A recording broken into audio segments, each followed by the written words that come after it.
우리는 어제 본문을 통해서 십자가 처형을 목전에 둔 예수님께서 기도하는 장면을 살펴보았습니다. 십자가 처형은 예수님께 우리가 상상할 수 없는 육신의 고통을 가져다 주는 것이었습니다. 그리고 무엇보다 죄인을 대표로 심판받는 것이기에 하나님 아버지와 영적인 단절을 경험해야 하는 것이었습니다.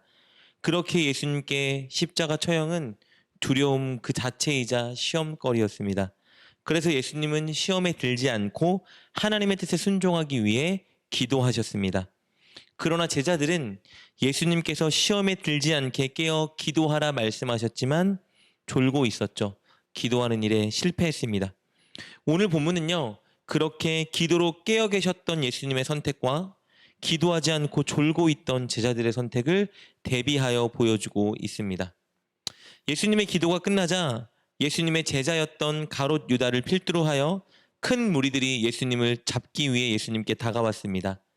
그리고 다가와 예수님께 인사하는 유다에게 예수님은 이렇게 말씀하십니다. 너가 하려는 그 일을 행하라. 49절 50절 말씀입니다. 곧 예수께 나와 랍비여 안녕하시옵니까 하고 입을 맞추니 예수께서 이르시되 친구여 내가 무엇을 하려 왔는지 행하라 하신대 이에 그들이 나와 예수께 손을 대어 잡는지라. 예수님은 그들이 하려는 행위를 다 알고 계셨죠. 당신을 십자가에 박기 위해 잡으러 온 것을 알고 계셨습니다. 예수님은 그런 그들에게 아주 침착하게 대응하셨고 그들의 뜻에 따라 붙잡혀 주십니다. 왜냐하면 이렇게 붙잡혀 가서 십자가에 달리는 것이 예수님을 향한 하나님의 뜻인 것을 아셨기 때문입니다. 그러니 사실 예수님은 그들의 말을 들어주고 그들의 뜻을 따르고 있는 것이 아니라 하나님의 뜻과 계획에 순종하고 계셨던 것입니다. 예수님은 겟세마네에서 간절하고 올바른 기도로 바로 이 시험과 유혹의 순간을 준비하셨고 결국 승리하여 순종의 길을 선택할 수 있었던 것입니다. 그러나 기도하는 일에 실패했던 제자들은 시험과 유혹의 순간이 오자 예수님과는 사뭇 다른 반응을 보여줍니다. 먼저 그들은 예수님을 잡으러 온 무리들에게 무력으로 반응하는데요. 51절 말씀입니다. 예수와 함께 있던 자 중에 하나가 손을 펴 칼을 빼어 대제사장의 종을 쳐 그 귀를 떨어뜨리니 제자들은 하나님의 뜻과 전혀 상관없이 자신들의 방식이자 세상의 방식으로 반응했습니다. 하나님의 뜻을 전혀 모르고 관심이 없으니 인간적인 감정과 혈기로 대응한 것이죠. 그러자 예수님은 제자들에게 이렇게 말씀하십니다. 53절 54절입니다. 너는 내가 내 아버지께 구하여 지금 12군단 더 되는 천사를 보내시게 할 수 없는 줄로 아느냐? 내가 만일 그렇게 하면 이런 일이 있으리라 한 성경이 어떻게 이루어지겠느냐 하시더라. 이렇게 말씀하시는 거예요. 예수님은 사실 지금이라도 천사들을 불러서 이 무리들을 다 처형할 수 있으시지만 그렇게 하지 않고 계신다고 말씀하시죠. 왜냐하면 성경의 예언, 즉 하나님의 말씀, 약속을 이루려 함이라고 말씀하십니다. 하나님 아버지의 뜻을 묵묵히 따르기 위해서 이들에게 잡혀가 처형을 당해야 된다고 말씀하고 계신 거예요. 이 말을 들은 제자들의 반응은 가히 충격적입니다. 모두가 예수님을 버리고 다 도망칩니다. 56절입니다. 그러나 이렇게 된 것은 다 선지자들의 글을 이루려 함이니라 하시더라. 이에 제자들이 다 예수를 버리고 도망하니라. 제자들이 예수님을 버리고 도망한 이유는 크게 두 가지죠. 첫째는 자신들도 잡혀가 고통을 받을까 하는 두려움 때문입니다. 그리고 둘째는 예수님이 자신들의 꿈과 바람을 이뤄줄 수 없는 분이라는 것을 깨달았기 때문이죠. 이렇게 제자들에게 배신당하고 버림받은 예수님은 종교 지도자들과 경비대원들에게 붙잡혀 끌려갑니다. 대제사장의 관저의 뜰에 밤새 구금되시는데요. 이곳에서도 온갖 수치와 모욕을 당하십니다.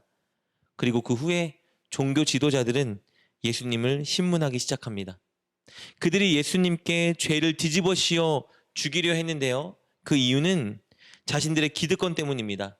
예수님으로 인해서 자신들의 기득권과 권위와 권세가 타격을 받을까 두려워 예수님을 죽이기로 결의합니다. 그래서 이렇게 묻습니다. 63절입니다. 예수께서 침묵하시거늘 대제사장이 이르되 내가 너로 살아계신 하나님께 맹세하게 하노니 내가 하나님의 아들 그리스도인지 우리에게 말하라. 대제사장은 예수님이 진짜 하나님의 아들이자 메시아인지 아닌지 그 진리가 궁금하진 않았습니다. 왜냐하면 이미 스스로가 예수님은 메시아가 아니라고 결론을 내린 상태였기 때문입니다. 예수님이 그리스도가 아니라고 결론을 내렸기 때문에 만약에 예수님이 하나님의 아들이라고 스스로 말한다면 그것은 하나님과 관련하여 신성 모독죄를 짓고 있다, 사형 선고를 내릴 계획을 가지고 질문하고 있는 것입니다. 이런 상황에서 예수님께서 당신이 하나님의 아들 그리스도라고 고백한다면 그들이 어떻게든 예수님을 죽이려 할 것을 알고 계셨습니다. 그러나 죽음 앞에서 예수님은 진리를 선언하십니다. 64절 말씀입니다. 예수께서 이르시되 내가 말하였느니라. 그러나 내가 너희에게 이르노니 이후에 인자가 권능의 우편에 앉아 있는 것과 하늘 구름을 타고 오는 것을 너희가 보리라 하시니, 예수님은 당신께서 하나님의 아들 메시아이심을 선언하셨습니다. 당신께서 후에 하나님의 권능의 우편의 심판주로 앉을 것이고 또 구름을 타고 심판하러 이 땅에 올 것이라 말씀하십니다.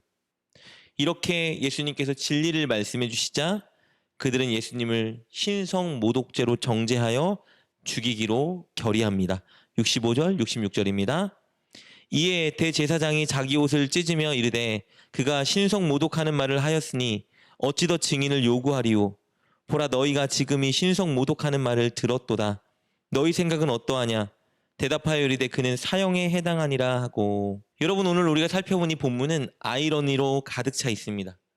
예수님은 당신을 배신한 제자들과 당신을 잡으러 온 무리들, 그리고 당신을 죽이려 하는 종교 지도자들, 이 모두에게 구원의 길을 열어주기 위해 이 땅에 오셨습니다.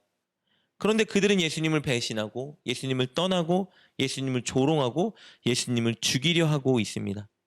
예수님은 그들에게 영원한 생명을 주려 오셨지만 그들은 눈앞에 보이는 이익을 위해서 각자 다른 모습으로 예수님을 배척하고 있습니다.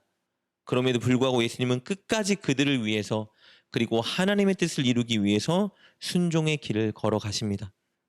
사랑하는 여러분, 예수님은 우리를 위해서 하나님께 죽기까지 충성하셨습니다. 그러니 우리는 늘 그 놀라운 사랑을 바라보며 예수님과 동행하는 삶을 살아야 합니다. 예수님과 동행하는 삶은 예수님이 오늘 본문을 통해 보여주신 것처럼 늘 하나님의 말씀과 뜻을 따르고 순종하는 삶을 선택하는 것입니다. 그것을 위해서 우리는 다시 한번 어제 본문을 통해 살펴본 예수님의 기도를 붙잡아야 합니다. 내 욕심, 내 바램, 계획, 이런 것들 내려놓고 기도를 통해 하나님의 뜻과 하나님의 마음을 붙잡고 순종할 수 있게 해달라고 간구해야 합니다. 아버지의 뜻이 나의 뜻이 될 수 있도록, 그리고 내가 하나님의 뜻에 순종할 수 있도록 도와달라고 늘 간구해야 합니다. 그럴 때 우리의 힘과 능력이 아니라 하나님 아버지가 주시는 힘과 능력으로 우리는 순종하며 승리할 수 있는 것입니다. 이번 한 주간 우리의 생각, 우리의 바람, 우리의 계획을 잠시 내려놓고 하나님의 뜻과 마음에 합할 수 있도록 도와달라고 기도해 보는 건 어떨까요? 그리하여 예수님이 걸어가신 길을 걸어가며 예수님과 동행하는 한 주 보내는 저와 여러분 되시길 주님의 이름으로 축복합니다.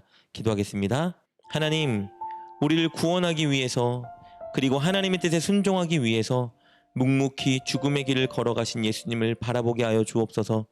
우리의 욕심, 우리의 바람, 계획들 내려놓고 하나님의 마음과 뜻이 있는 곳을 묵묵히 걸어가는 우리가 되게 하여 주옵소서. 그렇게 예수님과 동행하는 우리가 되게 하여 주옵소서. 예수님의 이름으로 기도드립니다. 아멘. 오늘 말씀을 통해 깨닫고 결단한 것은 무엇입니까? 그것을 붙들고 하나님께 기도합시다. 그리고 그렇게 실천하며 하루를 살아가는 여러분 되시길 주님의 이름으로 축복합니다.